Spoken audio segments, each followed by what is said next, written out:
राष्ट्रपति ने पीएम मोदी को दिया सरकार बनाने का न्योता। कल शाम 7:15 बजे होगा शपथ ग्रहण समारोह। मोदी तीसरी बार बनेंगे पीएम। एनडीए संसदीय दल की बैठक में नेता चुने जाने के बाद पीएम मोदी बोले, नए कार्यकाल में देश की आशा आकांक्षाओं को पूरा करेंगे। शपथ ग्रहण के लिए वैश्विक नेताओं को न्योता। बांग्लादेश की पीएम शेख हसीना और मालदीव के राष्ट्रपति मोहम्मद मुइजू आज पहुंचेंगे दिल्ली। नेपाल के पीएम पुष्प कमल, श्रीलंका के राष्ट्रपति रानिल विक्रमसिंघे कल आएंगे भारत। भूटान और मॉरिशस के पीएम भी समारोह में होंगे शामिल। शपथ ग्रहण समारोह के लिए G20 वाली सिक्योरिटी का इंतजाम। जमीन पर आर्म फोर्सेस तो आसमान से स्नाइपर करेंगे निगरानी। शपथ ग्रहण समारोह से पहले सुरक्षा की तैयारियों का जायजा लिया गया। पुलिस के बड़े अधिकारियों ने किया राष्ट्रपति भवन का मुआयना। जेपी नड्डा के घर मंत्रिमंडल को लेकर हुई बड़ी बैठक। एनडीए के घटक दलों के नेताओं से नड्डा, शाह और राजनाथ ने की मुलाकात। जेपी नड्डा ने सभी सहयोगी दलों के प्रमुखों से एक एक करके मुलाकात की। मंत्रालयों के बंटवारों को लेकर नेताओं के साथ चर्चा हुई। मंत्रालय पर मंथन के लिए आरएलडी प्रमुख जयंत चौधरी, अजीत पवार, प्रफुल्ल पटेल जेपी पहुंचे जेपी नड्डा के आवास। राजनाथ सिंह और अमित शाह भी रहे मौजूद। जेपी नड्डा से मुलाकात कर चिराग पासवान बोले, ये एक शिष्टाचार बैठक थी, कोई खास चर्चा नहीं हुई। कल एनडीए की बैठक में पीएम मोदी के नाम पर लगी मुहर। संसदीय दल के नेता के तौर पर राजनाथ सिंह ने रखा था प्रस्ताव। चंद्रबाबू नायडू, नीतीश कुमार ने समर्थन किया। एनडीए की बैठक में गर्मजोशी के साथ पीएम मोदी का स्वागत हुआ। तीसरी बार मोदी सरकार के लगे नारे। मोदी ने संविधान को प्रणाम किया। कांग्रेस वर्किंग कमेटी और संसदीय दल की बैठक आज है। राहुल गांधी को संसद में नेता विपक्ष चुनने की मांग कर सकते हैं कई नेता। सीडब्ल्यूसी की बैठक में चुनाव के नतीजों पर होगी चर्चा। संसदीय दल की बैठक में सभी नवनिर्वाचित सदस्य होंगे शामिल। सुबह 11 बजे होटल अशोका में शुरू होगी सीडब्ल्यूसी की बैठक। दोपहर करीब 1 बजे होगी कांग्रेस की प्रेस कॉन्फ्रेंस। सीडब्ल्यूसी की बैठक में शामिल होने के लिए कांग्रेस के नेताओं का सिलसिला जारी है। तेलंगाना के सीएम रेवंत रेड्डी और भूपेश बघेल दिल्ली पहुंचे। कांग्रेस नेता अधीर रंजन चौधरी का बड़ा बयान, बोले वो सीडब्ल्यूसी की बैठक में होंगे शामिल। कांग्रेस से दूरी की खबरों को बताया अफवाह। समाजवादी पार्टी चीफ अखिलेश यादव आज पार्टी के सभी नए सांसदों के साथ मीटिंग करेंगे। आगे की रणनीति पर मंथन होगा। ममता बनर्जी ने आज टीएमसी के नवनिर्वाचित सांसदों की मीटिंग बुलाई। शाम में काली घाट वाले घर पर मीटिंग होगी। पश्चिम बंगाल में टीएमसी का दबदबा कायम है। 42 सीट में 29 पर जीत। बीजेपी ने 12 और कांग्रेस ने 1 सीट पर जीत हासिल की। टीडीपी सांसद कृष्ण देव राय ने कहा, हमारा फोकस मंत्री पद पर नहीं, आंध्र प्रदेश के विकास पर। बीजेपी सांसद के लक्ष्मण ने कहा, यूपी के नतीजों की करेंगे समीक्षा। आरक्षण और संविधान जैसे मुद्दों के असर पर भी मंथन होगा। पूर्व सीएम पृथ्वीराज चौहान ने पीएम मोदी को तीसरे टर्म के लिए शुभकामनाएं दी। कहा, अब 2014 और 2019 जैसी स्थिति नहीं। कांग्रेस के नवनिर्वाचित सांसद इमरान मसूद ने प्रियंका गांधी को दिया अपनी जीत का श्रेय। कहा, बीजेपी से नाराज रहे प्रभु Ram. Republican Party of India chief Ramdas Athawale बोले, अगर मुझे मंत्री पद नहीं दिया जाता तब भी मोदी के लिए समर्थन में खड़ा। एसपी नेता शिवपाल यादव एबीपी न्यूज से बातचीत में उन्होंने कहा, अगर यूपी में आज विधानसभा चुनाव हो जाए तो अखिलेश योगी की जगह बनेंगे मुख्यमंत्री।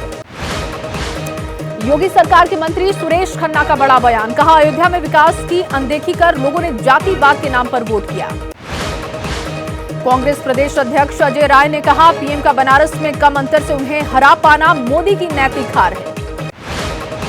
अमेठी में जीत के बाद किशोरी लाल शर्मा ने गांधी परिवार से मुलाकात की। किशोरी लाल की पत्नी ने राहुल गांधी को बताया शेर। जवाब में सोनिया बोली, मैं शेरनी हूं।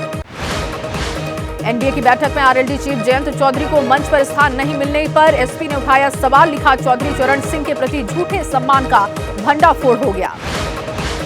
छत्तीसगढ़ के पूर्व सीएम भूपेश बघेल ने कहा, विपरीत विचारधारा के बावजूद टीडीपी जेडीयू ने मजबूरी में गठबंधन किया। दिल्ली में बीजेपी का जीत का 100% स्ट्राइक रेट रहा। बीजेपी मुख्यालय पर मनाया गया जश्न, ढोल नगाड़ों के साथ जमकर आतिशबाजी।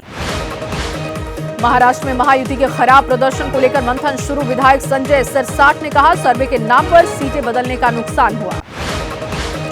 एमवीए के बेहतरीन प्रदर्शन के बाद कांग्रेस नेताओं ने शरद पवार और उद्धव ठाकरे से मुलाकात की। प्रदेश की 48 में से 30 सीटों पर महाविकास अघाड़ी ने जीत हासिल की। टीडीपी नेता नारा लोकेश बोले, चुनाव नतीजे आते ही चंद्रबाबू नायडू ने पीएम मोदी और अमित शाह को फोन कर बिना शर्त के समर्थन की पेशकश की। टीडीपी चीफ चंद्रबाबू नायडू 12 जून को तीसरी बार आंध्र प्रदेश के मुख्यमंत्री के रूप में शपथ लेंगे। केसरपल्ली आईटी पार्क में शपथ ग्रहण कार्यक्रम होगा। जेडीयू नेता केसी त्यागी की अग्निवीर योजना को लेकर दिए गए बयान पर बीजेपी नेता अजय आलोक ने कहा, एनडीए की बैठक में इस मुद्दे पर चर्चा होगी।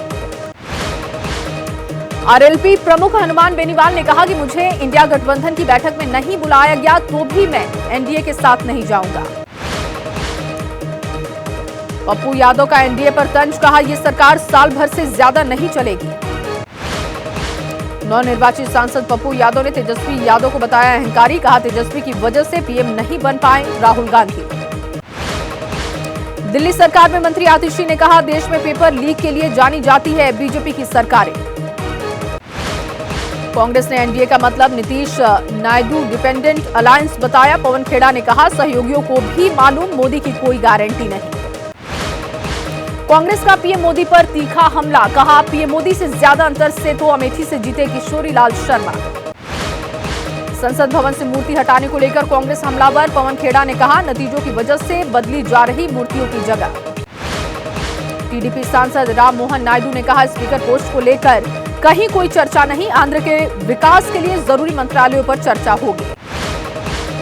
काराकाट क्षेत्र से पवन सिंह की हार पर बोले खेसारी लाल यादव, कहा पवन सिंह राजनीति का ये नहीं जानते, कभी भी नेता नहीं बन पाएंगे। खेसारी लाल यादव ने नीतीश से अपील की, आप किसी भी गठबंधन में रहिए, बस लोगों को रोजगार दीजिए, बच्चों को शिक्षित कीजिए और अस्पताल बनाइए।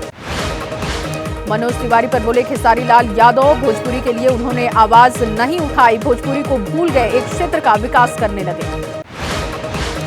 यूपी के सीएम योगी की मां सावित्री देवी को ऋषिकेश एम्स में भर्ती कराया गया है। अस्पताल के मुताबिक आंखों से संबंधित दिक्कत है। असम के मुख्यमंत्री आज पहुंचेंगे अयोध्या, रामलला के दर्शन करेंगे हिमंता बिस्वा शर्मा। कांग्रेस नेता नसीम खान का एनडीए सरकार पर निशाना, कहा अब की बार बैसाखी की सरकार बनी है, ज्यादा दिनों तक नहीं चलेगी। महाराष्ट्र के सांगली से निर्दलीय सांसद विशाल पाटिल ने कांग्रेस को अपना समर्थन दिया। कांग्रेस से बागी होकर विशाल पाटिल ने लड़ा था चुनाव। बेगूसराय से चुनाव जीतने वाले गिरिराज सिंह का कांग्रेस पर हमला, बोले 3 चुनाव में भी 99 नहीं पार कर पाई है कांग्रेस। मुंबई में बीएससी दफ्तर के पास कांग्रेस का प्रदर्शन हुआ, कई नेताओं को पुलिस ने हिरासत में लिया।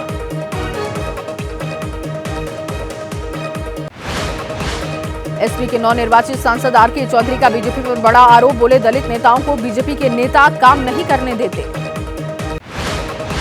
कंगना रनौत को थप्पड़ मारने वाली सीआईएसएफ महिला कांस्टेबल पर एफआईआर, धारा 323 और 341 के तहत मामला दर्ज हुआ। थप्पड़ मारने वाली महिला जवान कुलविंदर कौर की मां वीर कौर ने अपनी बेटी का बचाव किया, कहा कंगना ने थप्पड़ मारने के लिए उकसाया होगा। सीकर के नवनिर्वाचित सांसद अमरा राम ने कंगना थप्पड़ कांड को जायज बताया, कहा मैं उस जाबाज सुरक्षाकर्मी को धन्यवाद देना चाहता हूं। एसएडी सांसद हरसिमरत कौर बादल ने कंगना रनौत को नसीहत दी, कहा बेहुदा टिप्पणी करने पर ऐसा ही रिएक्शन होता है। एसपी विधायक इरफान सोलंकी सहित 5 आरोपियों को 7 साल की सजा का ऐलान हुआ। इरफान सोलंकी की विधायकी भी चली गई। केजरीवाल के निजी सचिव विभव कुमार की जमानत याचिका खारिज, कोर्ट ने माना गवाहों को प्रभावित कर सकते हैं विभव कुमार। आंध्र प्रदेश में टीडीपी के कार्यकर्ताओं का वाईएसआरसीपी नेता के घर पर हमला, जमकर किया गया पथराव। बांग्लादेश के सांसद की हत्या का मामला है, एक और आरोपी को नेपाल से किया गया गिरफ्तार। ओडिशा के मयूरभंज में गांव में भटक रहे 27 जंगली हाथियों के झुंड को ग्रामीणों ने खदेड़ा। रूस के सेंट पीटर्सबर्ग में नदी में डूबने से मुंबई के 4 छात्रों की हुई मौत। उड़ीसा के भुवनेश्वर में गरीब छात्रों ने नीट क्वालिफाई कर रचा है इतिहास। जिंदगी फाउंडेशन के 20 गरीब पृष्ठभूमि के छात्रों को सफलता मिली। नीट परीक्षा परिणामों को लेकर यूपी के कानपुर में छात्र छात्राओं का प्रदर्शन, परीक्षा परिणाम से असंतुष्ट हैं छात्र। राजस्थान के जयपुर में भीषण गर्मी के चलते गहराया पेयजल संकट, पानी की कमी से जूझ रहे हैं लोग। हैदराबाद में मछली प्रसादम वितरण की तैयारी, नामपल्ली प्रदर्शनी मैदान में अस्थमा के मरीजों को आज सुबह 11 बजे से मुफ्त दवा का वितरण। कश्मीर घाटी में मौसम ने एक बार फिर से करवट ली है, गुलमर्ग में जून के महीने में ताजा बर्फबारी हुई।